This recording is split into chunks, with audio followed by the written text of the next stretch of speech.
BJP को बंगाल जिताने में ममता और राहुल गांधी बराबर के हिस्सेदार। ये मैं नहीं कह रहा हूं, बल्कि चुनावी आंकड़ों का निचोड़ कह रहा है। वेस्ट बंगाल असेंबली इलेक्शन 2026 का रिजल्ट सिर्फ एक सियासी हार या जीत की कहानी नहीं रहा, क्योंकि ये ऑपोजिशन की स्ट्रैटेजी, वोटों का बंटवारा और सियासी बंटवारे का एक ऐसा एग्जाम्पल बन गया है जिसे आने वाले सालों तक पॉलिटिकल साइंस में पढ़ाया जा सकता है। बीजेपी ने बंगाल में 207 सीट्स जीतकर हिस्टोरिक जीत हासिल की, जबकि तृणमूल कांग्रेस जो 2021 में 215 सीट्स के साथ एब्सोल्यूट डोमिनेंस में थी, सिर्फ 80 सीट पर सिमट कर रह गई।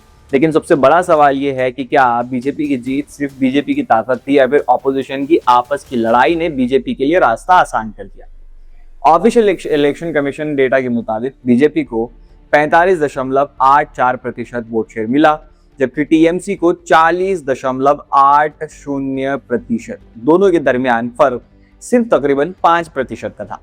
लेकिन यहां असली गेम कांग्रेस और सीपीएम के वोट्स ने बदल दिया। कांग्रेस को 2.97% वोट मिला और सीपीआईएम को 4.45%। दोनों को मिलाकर ये शेयर बनता है 7.4% का। ये वही वोट्स थे जो ट्रेडिशनली एंटी बीजेपी और एंटी कम्युनल वोट माने जाते थे।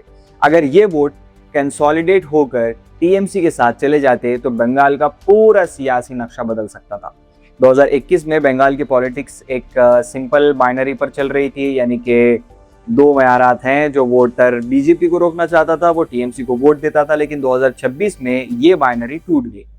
15 साल की एंटी इनकम्बेंसी, करप्शन एलिगेशंस और लोकल डिससेटिस्फैक्शन की वजह से बहुत से anti BJP voters Congress, CPIM और एजेयूटी की तरफ चले थे। बीजेपी को मुस्लिम वोट्स जीतने की जरूरत ही नहीं पड़ी।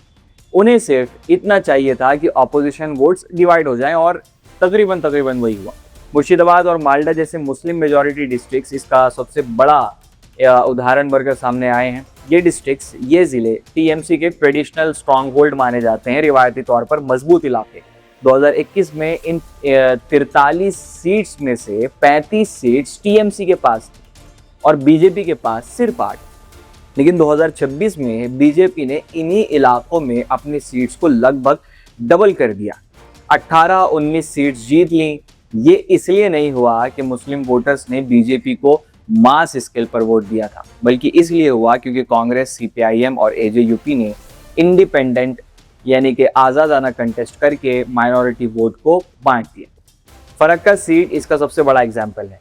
यहाँ कांग्रेस कैंडिडेट मोताब शेख ने 63,000 वोट लेकर सीट जीत ली, लेकिन बीजेपी को करीब 54,000 वोट मिले, जबकि टीएमसी सिर्फ 47,000 वोट्स पर थर्ड पोजीशन पर चली गई। यानी कांग्रेस ने बीजेपी को नहीं रोका, बल्कि टीएमसी को कमजोर कर दिया। अगर कांग्रेस कंटेस्ट नहीं करती तो वहीं वोट टीएमसी को मिल जाते, तो बीजेपी दूर दूर तक मुकाबले में नजर ही नहीं आती। रानीनगर में भी कांग्रेस जीती, लेकिन सीपीआईएम ने भी सिग्निफिकेंट वोट शेयर लिया। रिजल्ट ये हुआ कि माइनॉरिटी वोट्स और ज्यादा फ्रेगमेंटेड हो गए, ज्यादा बढ़ गए। पॉलिटिकल एनालिस्ट विश्वनाथ चक्रवर्ती ने भी कहा था कि कांग्रेस, सीपीआईएम और एजेयूपी के बीच वोट बंटवारे ने टीएमसी को सबसे ज्यादा नुकसान पहुंचाया है। यानी कांग्रेस ने एक सीट जीती, लेकिन जिला टीएमसी से छीन लिया और अल्टीमेटली पूरा का पूरा राज्य बीजेपी की झोली में डाल दिया। 142 माइनॉरिटी इन्फ्लुएंस कॉन्स्टिट्यूएंसीज का डेटा और भी शॉकिंग है। इन सीट्स में बीजेपी ने 72 सीट जीती हैं, जबकि टीएमसी को मात्र 64 सीट्स ही मिल पाई। कांग्रेस, सीपीआईएम और एजेयूपी बाकी सीट्स ले गए। 2021 में इन्हीं इलाकों में टीएमसी डोमिनेट की, लेकिन इस बार एंटी टीएमसी और एंटी बीजेपी वोट 4 से 5 पार्टीज में डिवाइड हो गया और बीजेपी हर क्रैक से निकलकर जीत गई। सबसे दिलचस्प बात यह है कि कांग्रेस और लेफ्ट वही पार्टीज हैं जो एमआईएम पर बीजेपी की बी टीम होने का इल्जाम लगाते हैं, लेकिन बंगाल में ग्राउंड रियलिटी कुछ और ही नजर आई। एमआईएम ने सिर्फ लिमिटेड सीट्स कंटेस्ट की, जबकि कांग्रेस ने 293 में से लगभग तमाम सीट्स पर कैंडिडेट्स उठाए। रिजल्ट ये हुआ, नतीजा ये हुआ कि सेक्युलर और माइनॉरिटी वोट्स बट गए और बीजेपी को डायरेक्ट सियासी फायदा मिला।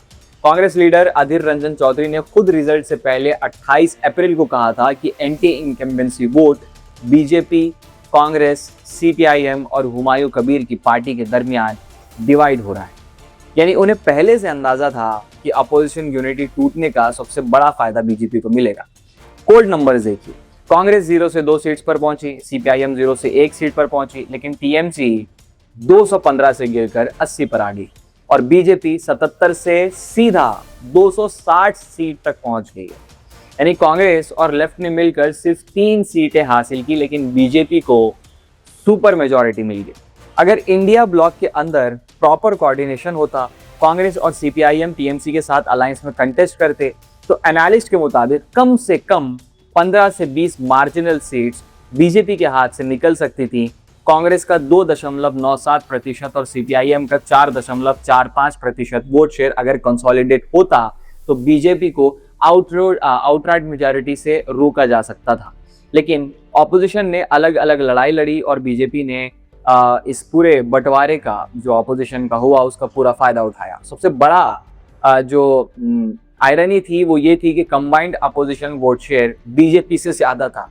टीएमसी, कांग्रेस और सीपीआईएम, एजेयूपी और दूसरी पार्टीज का टोटल वोट शेयर अगर मिला ले तो 51% बनता है, जबकि बीजेपी को मात्र 45.84% ही वोट शेयर मिला है। यानी बंगाल की मेजॉरिटी ने बीजेपी को वोट ही नहीं दिया।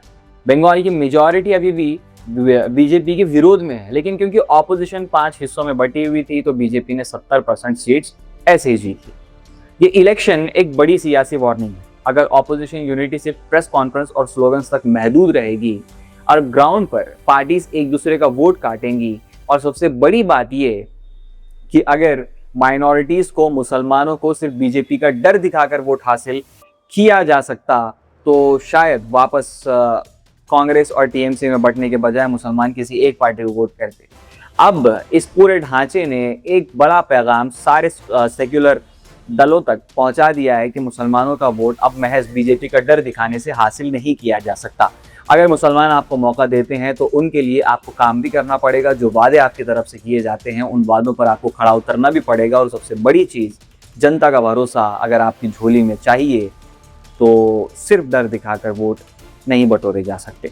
और अगर ऐसे ही चलता रहा तो बीजेपी जैसे डिसिप्लिन्ड इलेक्टोरल मशीन को रोकना और भी मुश्किल हो जाएगा। बंगाल में बीजेपी की जीत सिर्फ बीजेपी की स्ट्रैटेजी की वजह से नहीं हुई, ऑपोजिशन की फ्रैगमेंटेशन यानी कि बंटवारा, ईगो पॉलिटिक्स और टैक्टिकल फेलियर का भी नतीजा है। बाकी आपकी प्रक्रिया, आपको क्या लगता है, आपका फीडबैक, आपका नजरिया नीचे कमेंट सेक्शन में हमें जरूर बताएं। बाकी मिलते हैं अगले वीडियो में नए मुद्दे पर फिर से बात होगी। मैं जर्नलिस्ट फजर, आप देख रहे थे मुस्लिम सियासत।